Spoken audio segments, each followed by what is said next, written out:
जरा एक दृश्य की कल्पना कीजिए। एक बहुत बड़ा और भव्य सजा हुआ मंच है।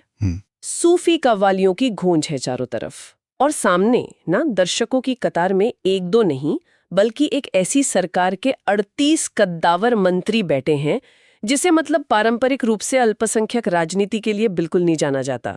और वो भी ईद के मौके पर। बिल्कुल। जो चीज बाहर से देखने में एक बहुत ही खूबसूरत सांस्कृतिक आयोजन लग रहा है, दरअसल वो उत्तर प्रदेश के 2027 के विधानसभा चुनावों की एक बेहद आक्रामक और सोची समझी बिसात की पहली चाल है। हाँ, और ये सिर्फ एक चाल नहीं है, मतलब ये एक सीधा संदेश है। देखिए, राजनीति में कोई भी इतना बड़ा कदम बिना किसी सटीक निशाने के तो उठाया नहीं जाता। सही बात है।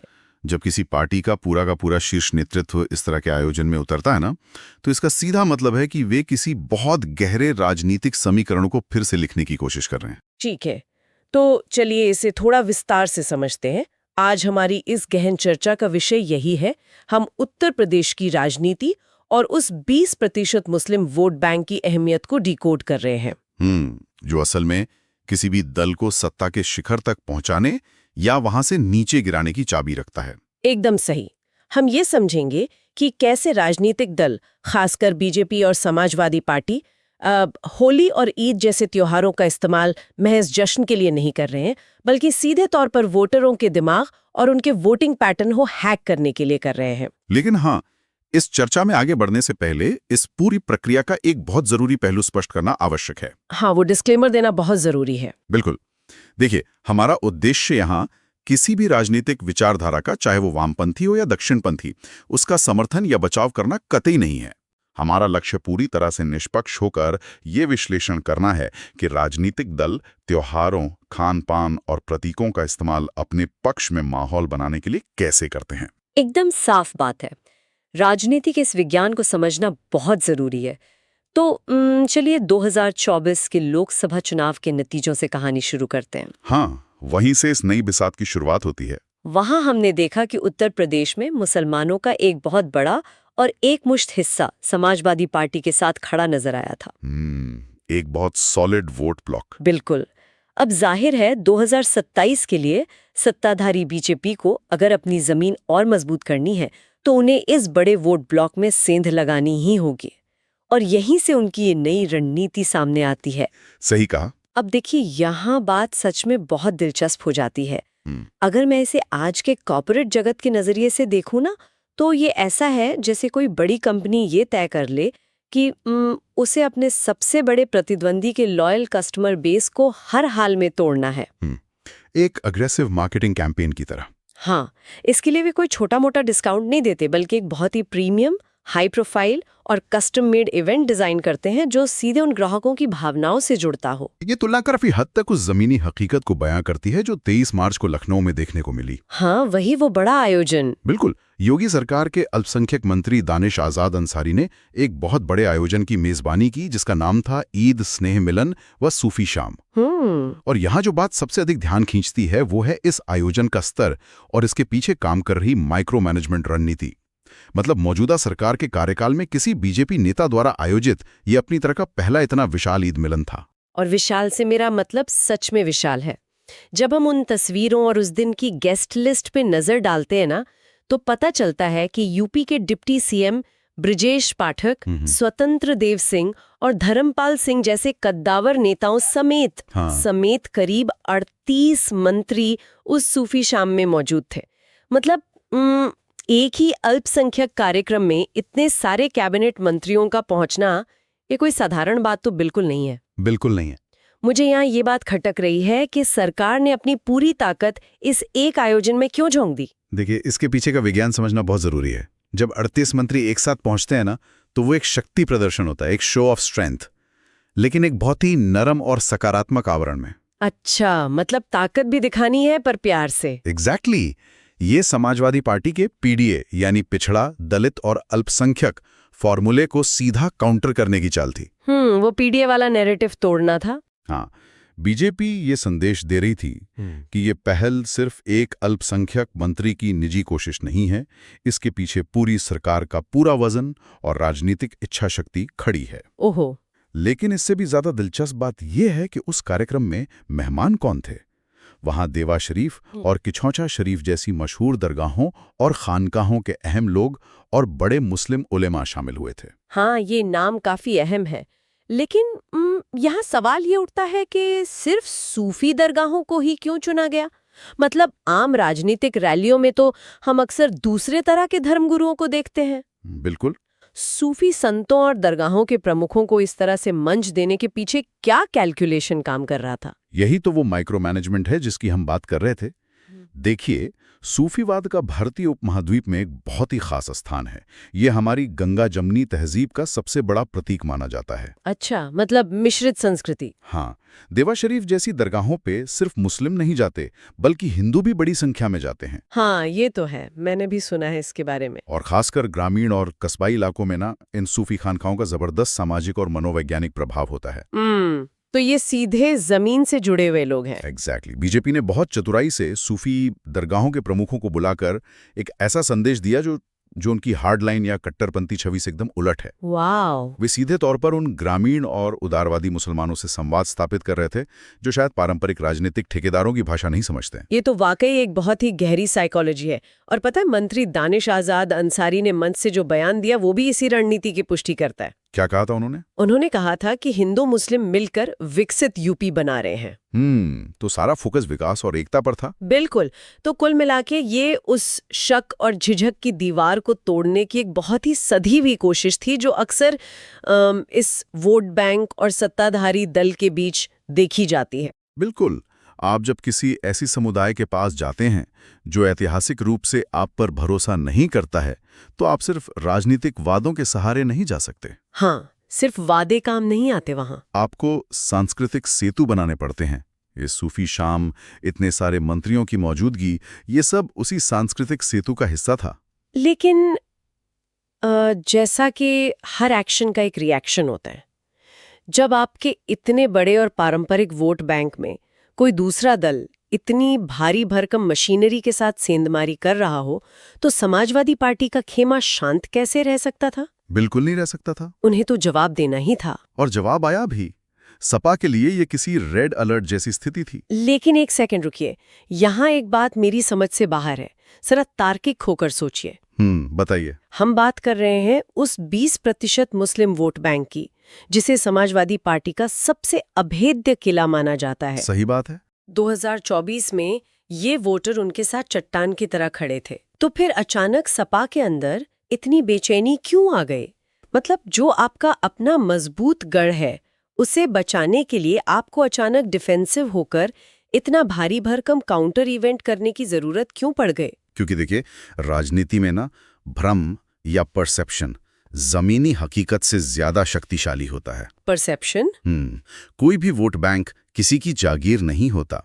जब सामने वाली पार्टी, और वो भी सत्ताधारी दल, 38 मंत्रियों की फौज और सूफी संतों के साथ आपके वोट बैंक के बीच खड़ी होकर मीठी बातें कर रही हो, तो आप उसे नजरअंदाज करने का जोखिम नहीं उठा सकते। हाँ, रिस्क तो बहुत बड़ा है। सपा नेतृत्व को ये बात अच्छी तरह पता थी कि अगर ये संदेश जमीन पर चला गया कि मुसलमान बीजेपी के मंच पर सहज महसूस कर रहे हैं, तो उनका जो कोर बेस है ना, वो दरक सकता है। ओहो। इसलिए ये दिखाना उनकी रणनीतिक मजबूरी बन गया था कि हमारा दरवाजा और हमारा मंच ही आपकी असली जगह है। समझ गई। मतलब ये एक मनोवैज्ञानिक युद्ध ज्यादा था। पूरी तरह से। और शायद इसी मनोवैज्ञानिक दबाव का नतीजा था कि बीजेपी की उस विशाल सूफी शाम के ठीक एक हफ्ते बाद समाजवादी पार्टी के विधायक आशु मलिक ने लखनऊ के पार्टी दफ्तर में अपना एक कार्यक्रम आयोजित कर डाला, जिसका नाम उन्होंने रखा होली ईद मिलन समारोह। और यहीं से सपा की प्रतीकों की राजनीति शुरू होती है।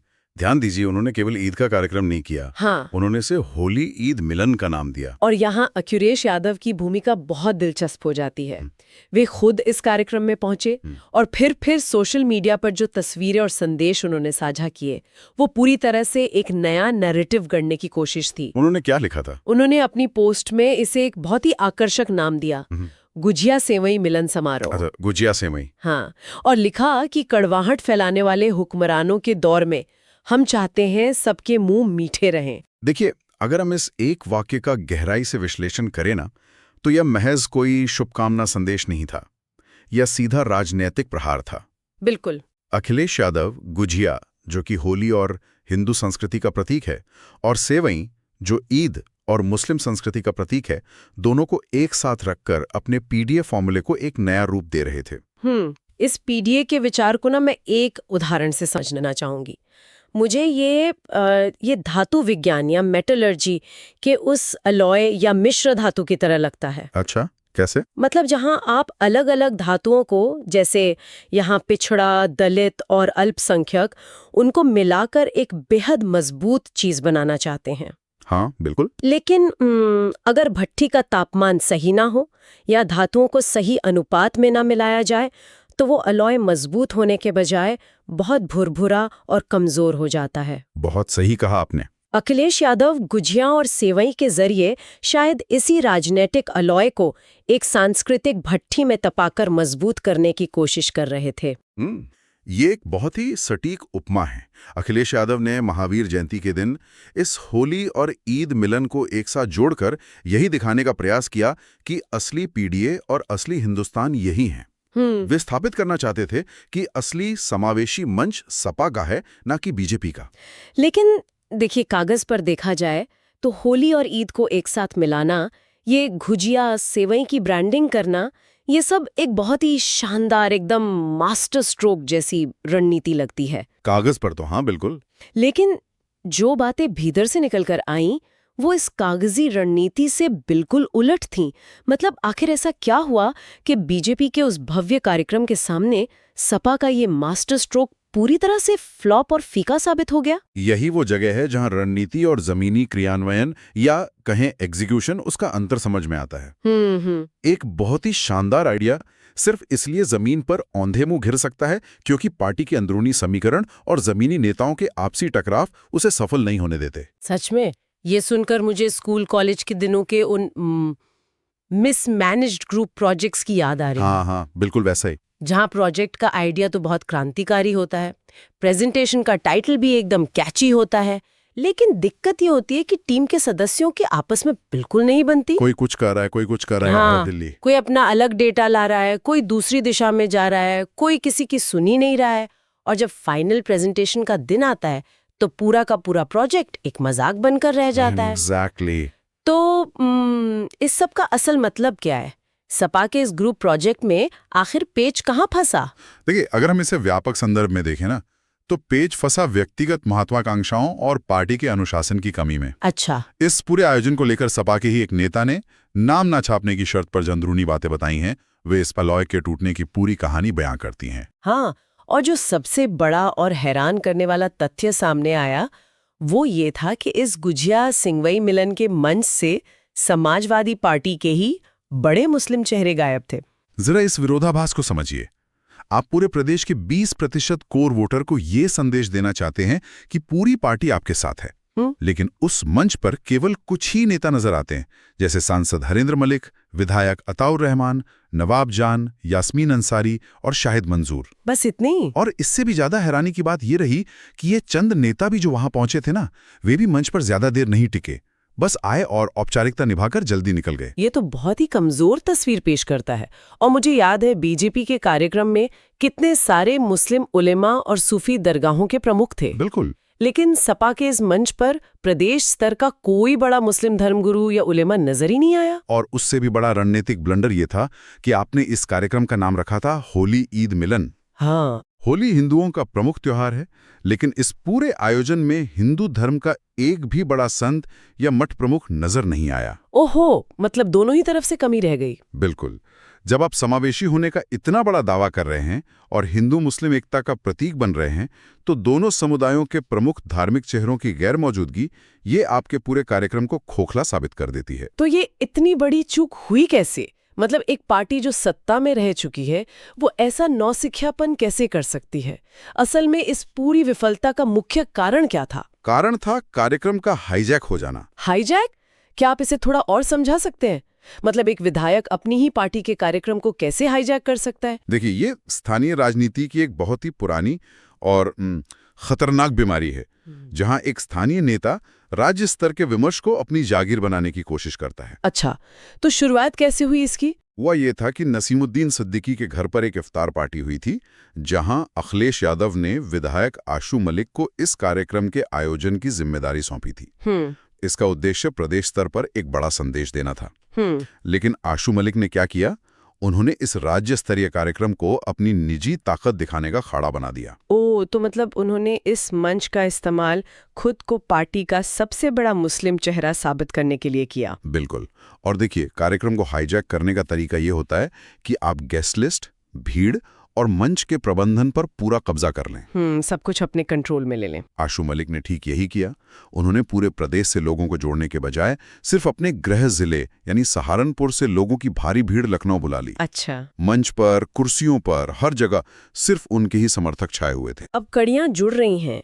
मतलब जब किसी राज्य स्तरीय कार्यक्रम में कोई एक जिले का नेता अपनी ही भीड़ लेकर आता है और पूरी महफिल लूटने की कोशिश करता है, तो जाहिर है कि पार्टी के बाकी बड़े नेता, जिनका अपना एक कद है, वे खुद को अपमानित और दरकिनार महसूस करेंगे। बिल्कुल। और यही वजह थी कि बाकी मुस्लिम नेताओं ने इस आयोजन से दूरी बना ली। उन्होंने सोचा कि जब ये कार्यक्रम समाजवादी पार्टी का न रहकर सिर्फ आशू मलिक का शक्ति प्रदर्शन बन गया है, तो हम वहां जाकर अपनी अहमियत क्यों कम करें। सही बात है।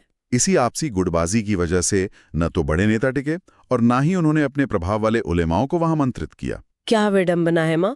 जो आयोजन अखिलेश यादव के उस भव्य पीडीए फॉर्मूले और एकता का सबसे बड़ा और चमकचमाता विज्ञापन होना चाहिए था, वो सिर्फ एक व्यक्ति की जिले स्तर की महत्वाकांक्षा और आंतरिक गुटबाजी की भेंट चढ़ गया। बिल्कुल। ये सच में ये साबित करता है कि राजनीति में इवेंट मैनेजमेंट कितना क्रूर हो सकता है। 30 मंत्री एक स्पष्ट पदानुक्रम या हायरार्की और सख्त अनुशासन के तहत एक साथ बैठे थे।